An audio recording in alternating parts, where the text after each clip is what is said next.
Welcome back. This is the last part of the lecture 1.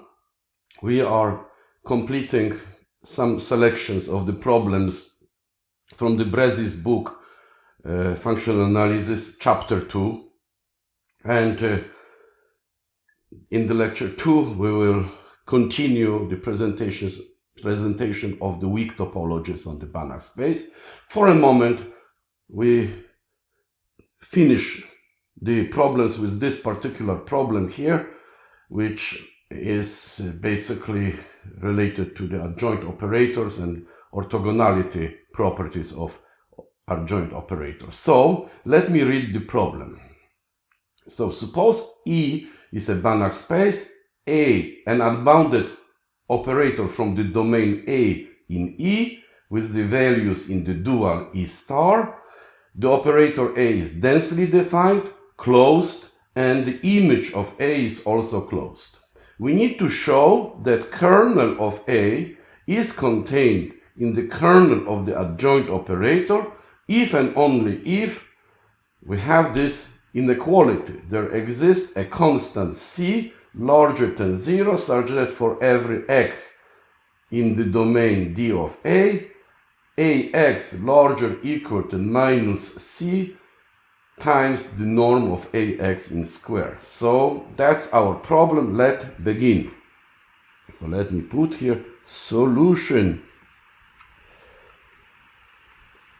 Yes, and now our first observation is that actually this implication, put it like this, the implication that direction, that implication was proved in the problem 1b. Was proved in 1b, and it was under the less restrictive assumptions, namely there was no requirement for the closure of the closedness of the image. So we need only to show, we will show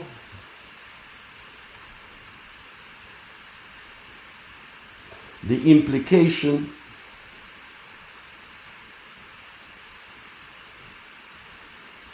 that way.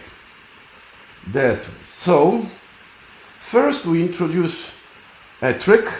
That's not kind of a trick, this is a technique, and we will show you how to convert an unbounded closed operator to a bounded closed operator, and then use some of the properties that we already proved in this series of the problems. So we begin. Since the graph of A is a closed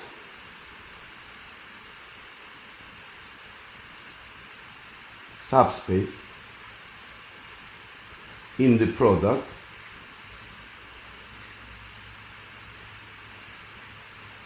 it is a Banach space.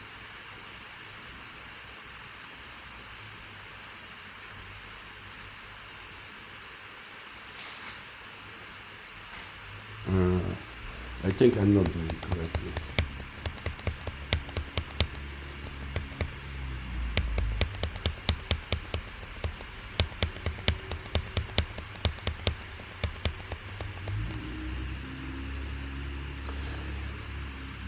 Notice that the graph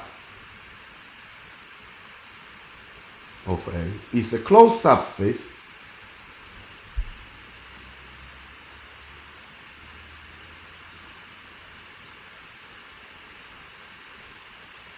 of the product E times E star. Thus, it is a Banach space.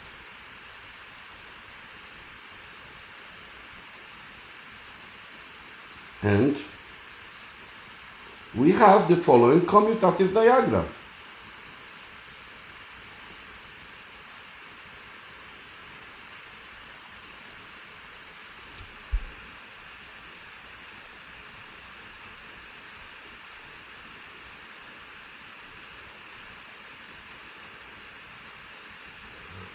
me make this diagram. This is graph of A. Of course it is in the product. Put the product. E star. And then we have two projections. So let me write. First projection, I call this one pi1. And the second projection pi2 on the components. So what is the image of the graph under this projection? It is exactly the domain of A. And the projection of the graph using the projection on the second component, it will be exactly this will be image of A. And now put here the one more star, put the operator A, and the diagram commutes. The diagram commutes. Since pi1 is a bijection,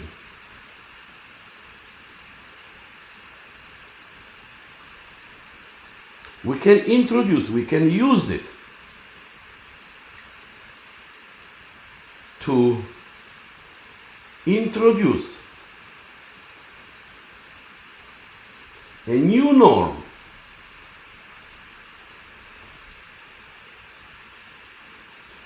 on dA,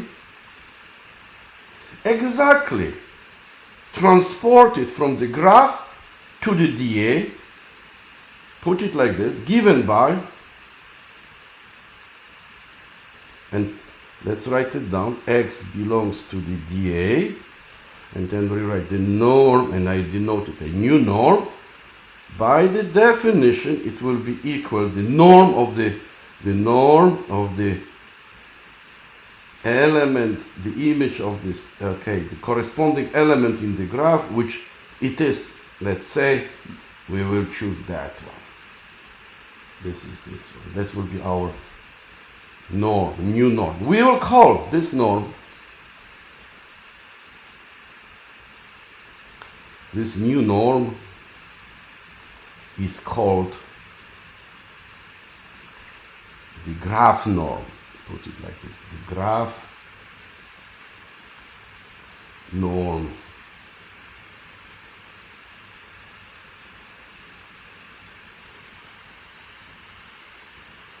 Notice that bijection is continuous with respect to the new norm.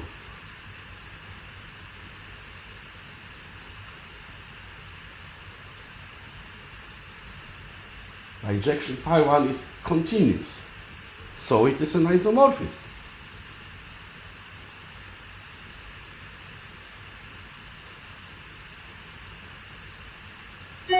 And we can write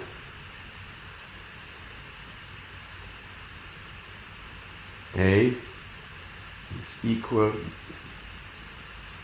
this will be pi2, composed with the inverse of pi1 minus 1, which goes from the domain of A, and the image is still image of A.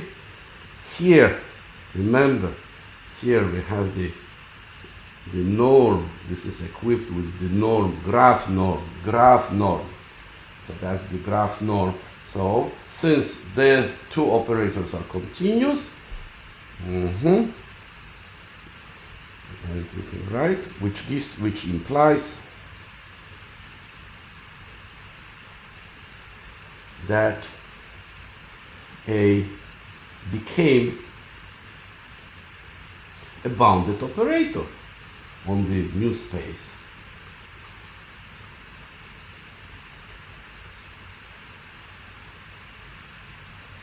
Bounded operator. Look, image of A is also closed. So this is closed. So let's say like this. We have here a situation, since A from the dA, this time equipped with that norm, to image of A is surjective, then by the problem that we discussed in the lecture 1, part A,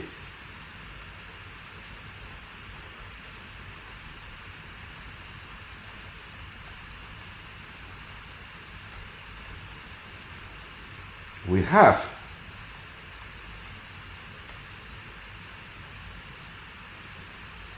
there exists a constant c larger or equal than 0 such that for every y belonging to the image of A, there exists an x prime belonging to dA, satisfying the property that y is equal a of x prime, and we have here the norm x prime not is smaller or equal than constant c times y. Constant c times y. Very good. But here, it's interesting that according to our definition, this norm, I can rewrite it, this will be the norm, original norm x, and that one is ax, put here prime, prime.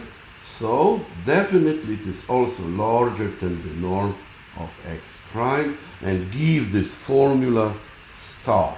So we can refer it later. We can refer to it later.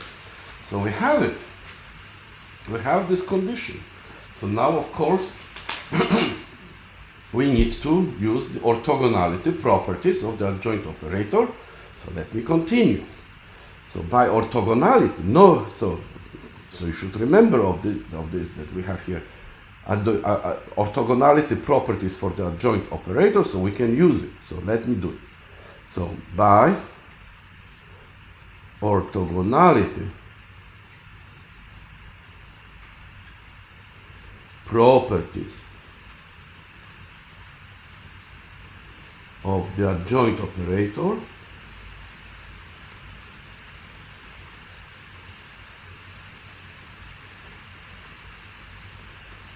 we have here, so what do I have here? That kernel of A is equal image of A star. Also, since image is closed, I have image of A is equal to kernel of A star, and I can put here perpendicular. First property is always, first equality is always true. Second one is only true when the image is closed. When the image is closed. And by the assumption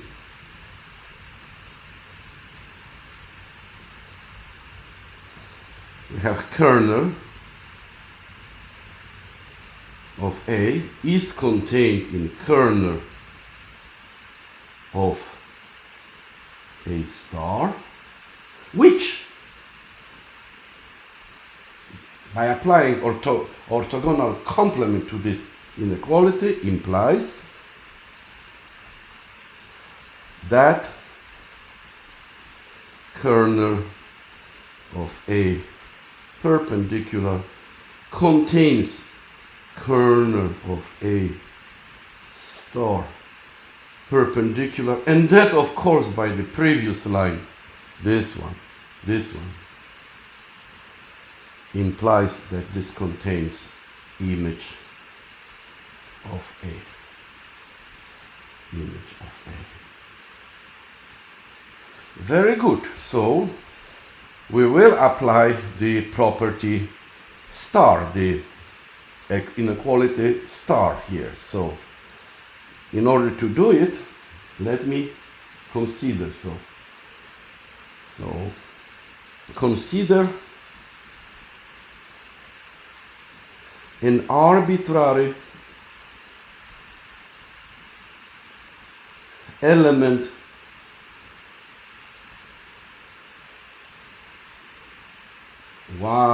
let's say like this,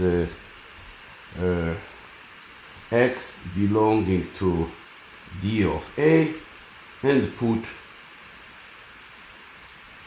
y is equal ax. Then, by star, there exists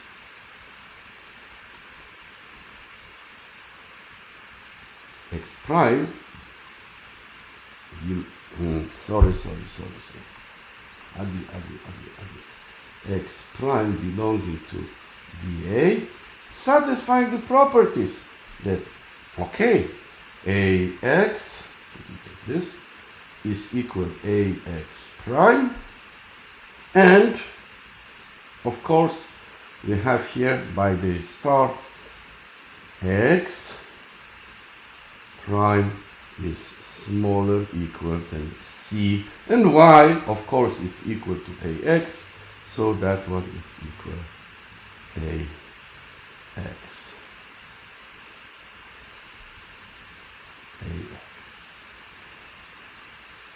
Since ax minus x prime is equal 0, thus x minus x prime belongs to kernel of A, and we have, so let's write it down, ax x equals, and I can use this, a, and I write it down, x minus x prime plus, and I put here a on x prime, this will be x. So I replaced x by x minus x prime, and notice that this one is in the kernel, so we have here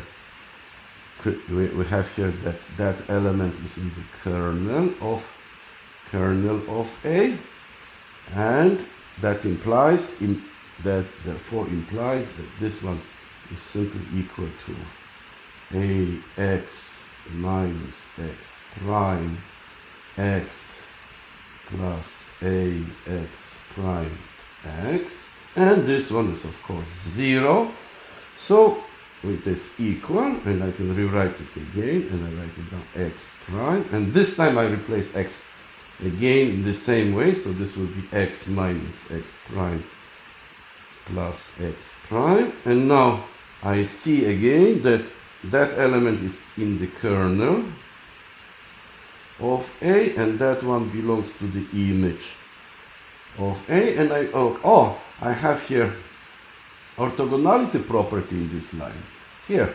So kernel kernel perpendicular contains the image, so that means if I rewrite this term as a sum, so put it like this, ax prime, and then I put here x prime minus x prime plus ax prime x prime, I will get that this must be equal to 0. This must be equal to 0. And since this is equal to 0, I'm going again to this x prime and x prime, and I see, wow, I have the inequality here. Let me write it down. You see, we have here the absolute value of x prime is, sorry.